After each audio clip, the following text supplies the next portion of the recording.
along with Mike Renner. I am Steve Palazzolo. Today discussing second-year breakout players, Mike. And we try to put this list together based off guys that didn't have a massive sample size a year ago, but also throw in the college evaluations that we already had coming out for that 2017 draft class.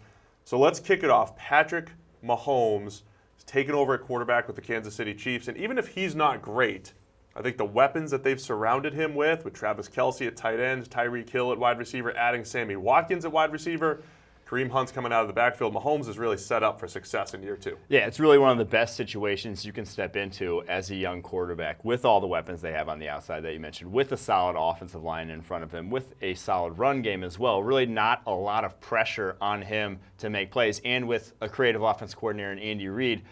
There really is, if he doesn't succeed in this, he's not going to succeed anywhere, to be honest. So I did love what I saw last year in that Week 17 game against Denver. Now, Denver didn't really have much to play for, but it's still a Denver defense that is incredibly talented, especially in the secondary. So, and the fact that he led them back at the end of the game was also very impressive. He can do some things with his legs, do some things with his arm outside the pocket. I'm just excited to see what he looks like, because everything we saw from him at Texas Tech in that rookie season says that he could be, join that elite sort of group of quarterbacks that not a lot of guys have in recent years at the quarterback position. The special plays are there for Mahomes. Coming out of Texas Tech, he had a 90.1 overall grade in 2016, so he was up at that elite level from a college standpoint, but also second in the nation in big-time throws and second in turnover-worthy throws. So it did kind of show, the high-end plays, but also some of the risky decisions.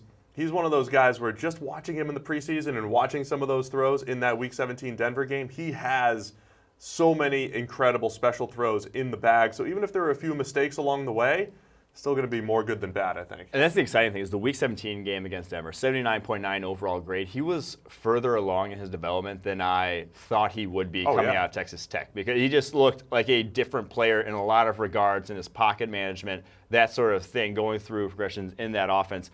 I was a huge fan of that game. It got me really excited to see what he can do 2018. So let's move on to Chris Godwin, the wide receiver out of the Tampa Bay Bucks. Coming into the season, I was saying, look, Jameis Winston, he's got all these nice weapons. He already has Mike Evans. They add Deshaun Jackson. They drafted O.J. Howard, have Cameron Brate at tight end. And all of a sudden, Chris Godwin breaks out.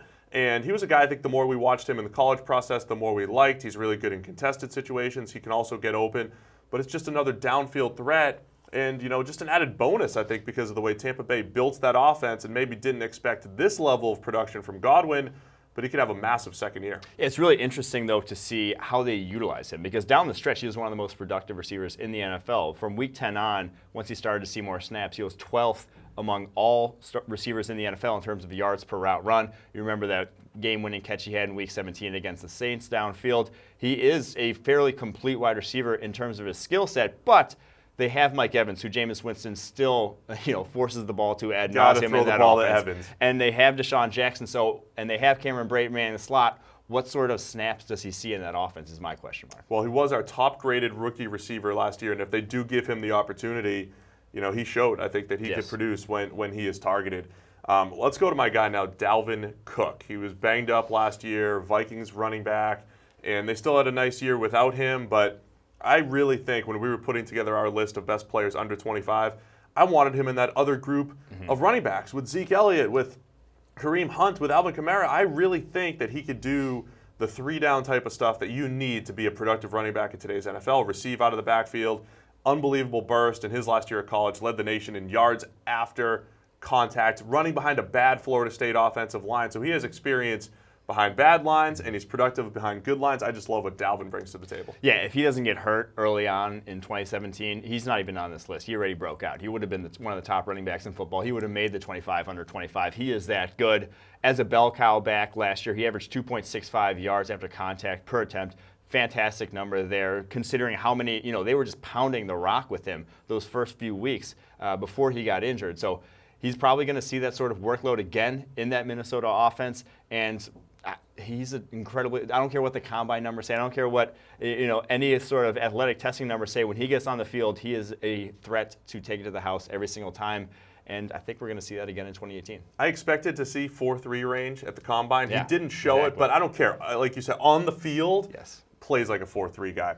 All right, let's go to your boy Jonathan Allen. Boy. We loved him coming out of Alabama. The injuries, man. Yeah, he was banged up for sure, and those were question marks coming out. He was number 3 on our draft board coming out, but the NFL moved him down to the middle of the first round because of those injury concerns. He was banged up last year as a rookie, but a 92.4 overall grade at Alabama his last year after productive part-time seasons at Bama. So he's been productive every time we've seen him on the field, even in the limited time last year that he saw the field for Washington. Yeah, only 159 snaps a season to go, but still an 81.3 overall grade in those snaps. That would have climbed much higher had he played a full season. And now he has some guys to take some, sort of pressure off him. He's got Deron Payne there. He's got Matt Ioannidis there to also affect the quarterback. So not to say that he's a guy you would double every snap, but just having other guys win as well just sort of can take pressure off a defensive lineman. And yeah, I think the next step is just imminent with him at this point. So his former teammate at Alabama, Marlon Humphrey, also made this list when he was on the field last year. 53.5 passer rating against. That was 5th best in the NFL, and also 6th best in completion percentage against. That's 46.4%. All that's part of your PFF Elite package and premium stats. You can break down all these guys every which way. That's where we're getting all of our information. But with Humphrey coming out, he was one of those guys who was, sticky in coverage. He could stick with wide receivers. The question was, can he find the ball and, break passes up? He would lose at the catch point a little bit too much in college, but year 1 was pretty solid as a rookie. Yeah, I loved him coming out. A lot of that catch point stuff that we dinged him down for, and a lot of people dinged him for, because he gave up a ton of yards. He gave up a ton of plays in college. Yeah. But a lot of it was he was still at the catch point. To me, it was almost unlucky a lot of the times that he was giving up those plays. And then that luck sort of flipped on him as a rookie. And like you mentioned, the passer rating against him was only 53.5. That was 5th best among all cornerbacks in the NFL. He was fantastic as a rookie. And he has, this, I don't want to use the U word, but he has all the traits of a high-level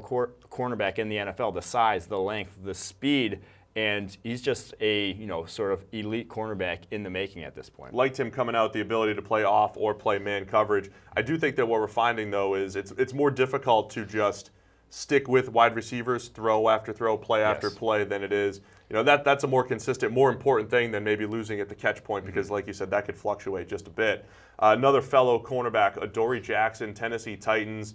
He was a guy coming out, I think, when you looked at his athleticism and movement skills, absolutely incredible, but he was a little raw. He had some ugly snaps as well in college. John Ross, shaking him off the line of scrimmage, making him fall. But when you saw the footwork and his ability to break on the ball, you're like, all right, this guy has all the movement skills. If he could just develop a little bit as a corner, he could be good years 2, 3, and 4. But last year, a solid overall grade as a rookie, and maybe moved a little bit quicker than I expected in his development. I think that's the key thing there, is that I didn't expect him to be this good this quickly, because he was so raw coming out of college. He did have those issues with his footwork. Was not a polished cornerback coming out of USC, but one of the things I loved going back to with him in the draft was the fact that he had never played spring ball. He had run track every single year until he came out in the draft, was not playing football year-round, did not get that sort of development. And cornerback is a position where you need that year-round development. It is a technical position. You can only get so far based purely on athletic ability, and he sort of hit that max in college, and now we've seen him finally get the coaching, get that sort of, take his technique to the next level, and that's why he graded out as well as he did. One more cornerback to add to the list. It's Dallas Cowboys, Chidobe Awuzie. They completely revamped their secondary. I wrote about it a little bit a few weeks ago, ProFootballFocus.com, with Awuzie, with his fellow rookie Jordan Lewis, another rookie Xavier Woods. But Awuzie, didn't even play 400 snaps last year. But again, when he was on the field, allowed only 7 yards per reception. That was tied for lowest in the NFL, was not giving up big plays. And another guy we liked coming out of Colorado. Yeah, Rod Marinelli, the Tampa 2, he is a perfect fit for that defense in terms of what he can do breaking on balls underneath. He does not miss a ton of tackles and does not, is very physical in terms of taking on blocks in the screen game. So he can shut down plays like that underneath. And so in that regard, Cowboys played as much Tampa 2 as any team in the NFL last year, are going to again this season, and he's going to be a perfect fit for that defense. Yeah, the Cowboys scheme has evolved from a man-heavy scheme back in 2015, a little bit less in 2016. Last year became a zone-heavy team. And if they do continue that, Awuzie, we called him one of the best zone corners in the draft. It's all part of that draft guide that year, and a very good fit for what Dallas wants to do. One more name to mention. Rookie offensive tackles don't always have success at the NFL level. So even if they show some semblance of just competency, we highlight those guys, and that's Deion Dawkins for the Buffalo Bills. It wasn't perfect. He gave up a little bit from a pressure standpoint, but for a guy that a lot of people thought could be just a guard at the next level, did a really nice job at tackle for the Bills last year. Yeah, big reason why, probably the reason why they're willing to part ways with Cordy Glenn in the draft, trading him to get up and then go snag their quarterback eventually. So he's the left tackle of the future there, and basically we've seen from our grading, if you're not a liability at left tackle as a rookie, there's a good chance that you could develop into a quality starting tackle in the NFL, because that's basically the biggest thing. If you're not a liability, you're doing enough to where your offense can function, and Dawkins was far from that. Only 28 total pressures allowed all season long. Wasn't starting the full season, but did play over 700 snaps there for the Bills. So from that regard, we liked him a bit coming out. You said you thought he could be a guard. A lot of people said that, but held up very well at tackle, and I expect a pretty big jump from him in year 2 after that. Yeah, if you go to our premium stats and you just look at his play-by-play, there's a number of games, only 1 hurry, 2 hurries, 2 hurries, 2 hurries, 3 straight clean games in a row. So that's a lot of really good games. You'll have your ups and downs at tackle. He had some games where he gave up 4 or 5, but when you have that many clean games, again, that bodes well for the future. We like what Deion Dawkins can bring to the table for the Bills. So there you have it. It's your second-year breakout players. Go get all this information with our PFF Elite package. You get premium stats. You can break them all down every which way.